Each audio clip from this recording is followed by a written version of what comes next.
now moved into the red very swiftly. The Bank Nifty has given up 200 points from the top. This was expected. We woke up to very weak global cues, so every little bounce is getting sold into. Ajay Srivastava, the CEO of Dimensions Consulting, joins us now to analyze all this data for us.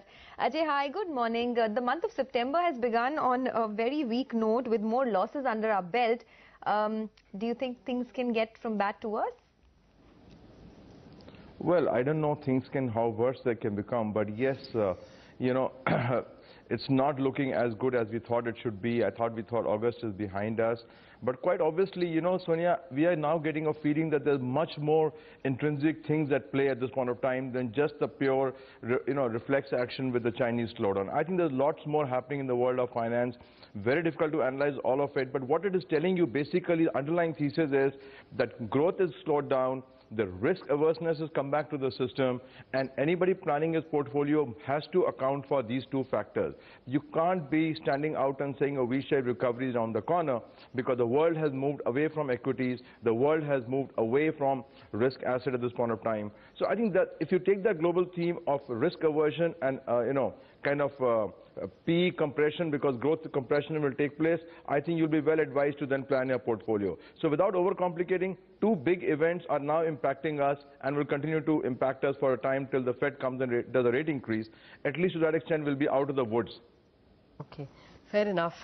Good morning, Ajay. Quite clearly the fact that the FIIs now will not be bedeviled with MAT notices, tax notices for years prior to 2015 is not really been such a big salve for the markets.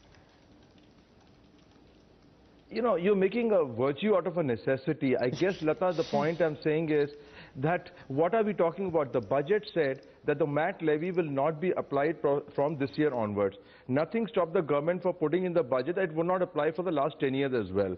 You appoint a committee of a judge. Now, what is the judge going to opine on what? The case is already in the courts.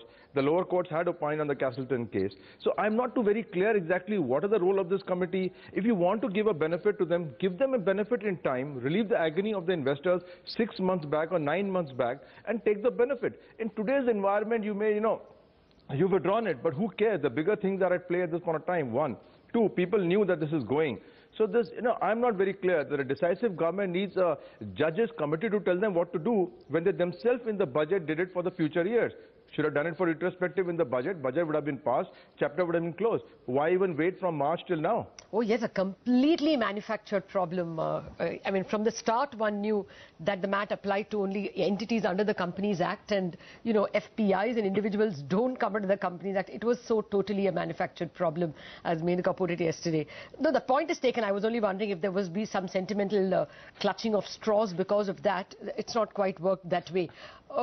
We got our auto sales numbers as well for the month of August, and actually they seem to be reversing a mild growth trend that we saw in the previous months. July was not as bad as August turned out to be. Is that giving you an additional reason why you think this markets might fall further? Are you looking at some level where you think, okay, they've fallen enough?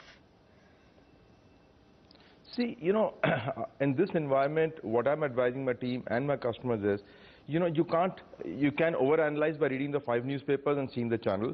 We've got to simply step back and say, which are the companies we want to base our future earnings on, their competitive position, and then take your investment decision, either plus or minus.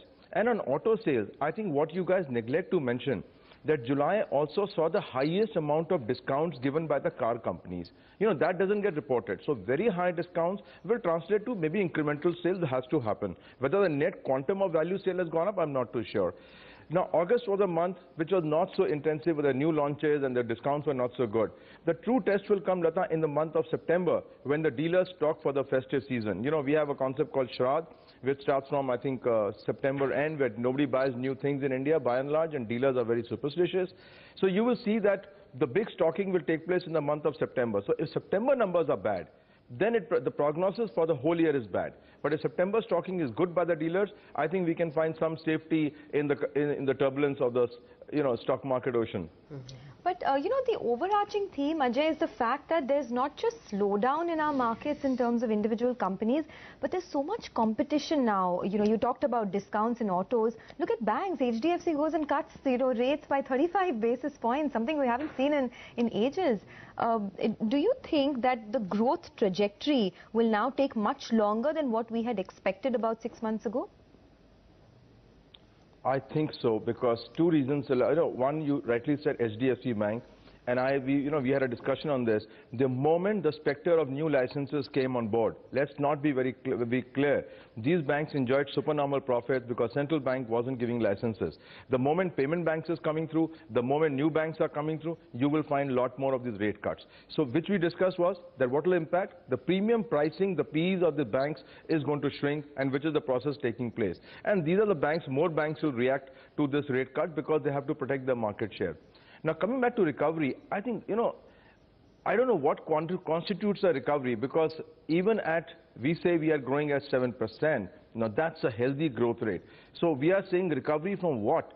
To 7 to 10%, I don't think it's going to happen. I don't think growth is going to go beyond 7.5 for maybe next 2 years, for that matter. So my question was more to do with earnings recovery. So when we started off the year, there were expectations that there would be at least a 10% earnings recovery by the end of this fiscal, or by the end of FY16. But now there are single-digit growth talks. What are you factoring in terms of Sensex earnings by the end of the year? Okay. See, when we do our analysis of Sensex earnings, Sonia, we take into account the non-metal and the non-oil stocks, because that one brings the weightage down quite drastically. If you look at the P's of those companies, are very low drastic. You need to look at the private sector universe and say, are we running at a P of, I think we are running at a P of about 80, 22 or thereabouts still in that sector. Is it out of the comfort zone? Perhaps no. Is it within the realm of a correction of 4-5%? Perhaps yes. So, we are not factoring in a great increase in earning. What we are factoring in is that the sectors of economy which did not participate may want to come and participate, because otherwise the theme is same. MNC, Pharma, IT, etc., where earnings are stable, dollar will give them 5% extra margin. So IT will see expansion of margin, Pharma will see expansion of margin.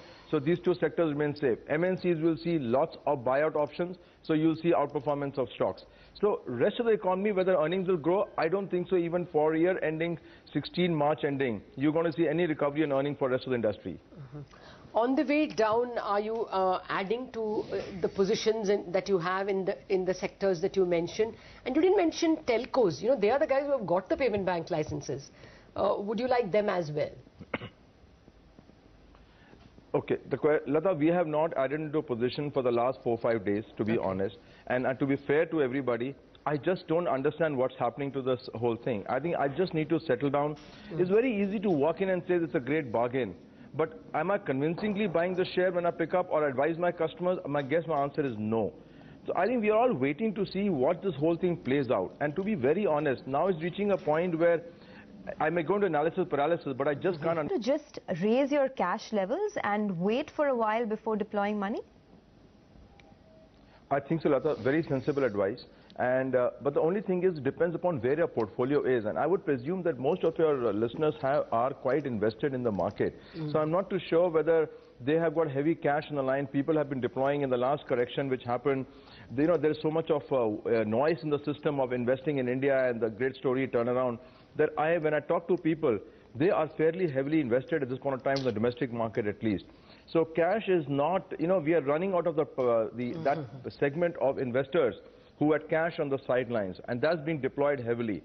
Having said that, we have said very clearly that our weightage for Pharma and IT, for the last 1 year has been very high. And if you look at it, those stocks are not correcting to a large extent. If you look at Torrent, Sun, etc., and Natco, etc., they've not gone up so dramatically, but not corrected as well. So I think cash is going to be at a premium for the next 6 months or so on the retail market. A lot of it is deployed, unfortunately. So sensible strategy, what you suggest, but I'm not sure people are practically in a point where they can take that sensible decision. Okay. From the bunch of auto stocks, because that's where, the consumption theme will play out first, would there be a hierarchy for you?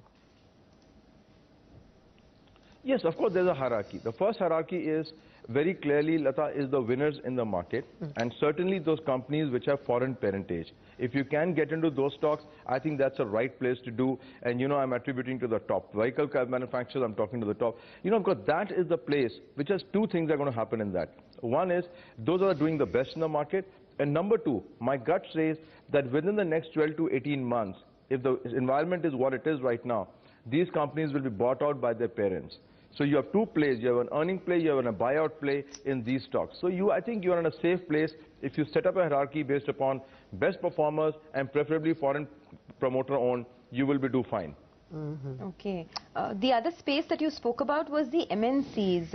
Over there, we haven't seen any great fall in these companies, but we haven't seen any great rise either. Do you think that it's just like a safe haven, and should you increase your exposure to MNCs, or if you have them, just hold them and don't take fresh positions there? Okay. First of all, in this environment, Sonia, a safe haven is really welcome. Believe me, this umbrella held. Okay? Okay. So that's one. So I think it's a great place to hide if one were to invest. Number two, I think, they have not corrected as much, you're right. And therefore, I keep saying the fact that whenever you can allocate capital, you just allocate capital to MNC stocks. And, you don't have to worry too much because MNC stocks are where? They are in pharma, they are in FMCG, and they are in engineering. Really three buckets. Technology is only one MNC technology company by and large. So really you have a universe which is not more than 25 to 50 stocks to play with. Now that's a dream and a delight for any investor today. So I sincerely believe my portfolio, my customers, advisors, put in the MNCs and forget about it. They will give you a handsome return. And when this volatility occurred, you have seen how they performed. You yourself said they have been the kind of savior to the most investor portfolios. Speaking of both the themes that you referred to, MNCs buying up domestics and the other themes that you mentioned, yesterday Kritika broke the story that Heineken is offering to buy more of United Breweries. Oh, yes. And we know where Ajay's affections lie in that space as well. Well, Ajay Srivastava, pleasure speaking with you. Thank you very much, Lata.